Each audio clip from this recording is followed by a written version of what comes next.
Please subscribe, like, and turn on the notification bell to see more upcoming videos. Thanks for watching and for your support. Long ago in the heart of Africa, there was a tribe known for their striking eyes, the color of clear blue skies, an unusual sight in a land of deep browns and greens.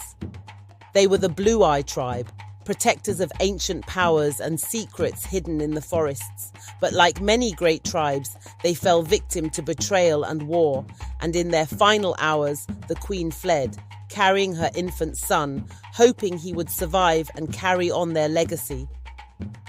This is his story. Our prince grew up in a quiet village, raised by a family who found him hidden among the reeds. He had no idea of his true identity. But as he grew older, strange things began to happen. He'd look into the eyes of strangers and they'd stop, stunned as if seeing a vision.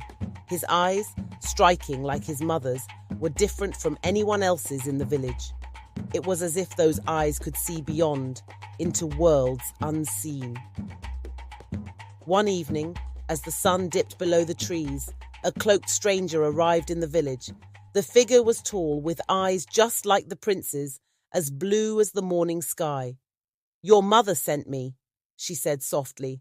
"Her blood flows through you, and her spirit calls you to fulfill a promise she made long ago." The prince was speechless, yet something deep within him stirred, like a long-lost memory coming to life.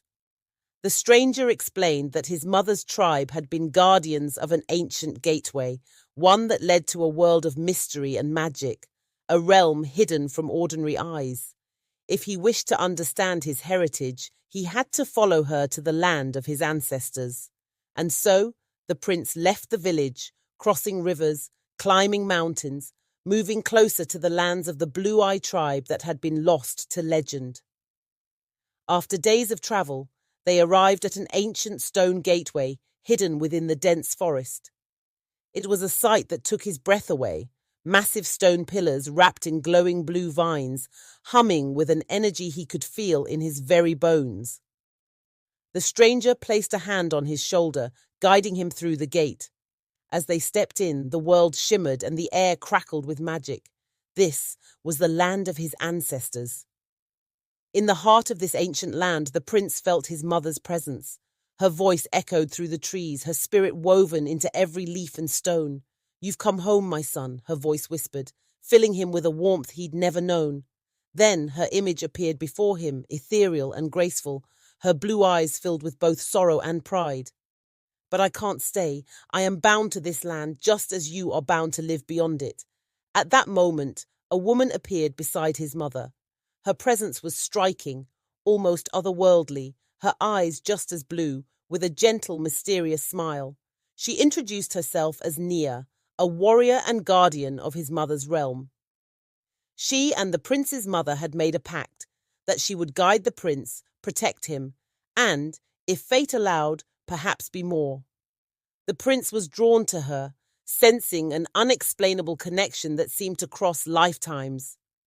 Nia took his hand, showing him the hidden powers of the Blue-Eye tribe, a strength that was as ancient as the earth.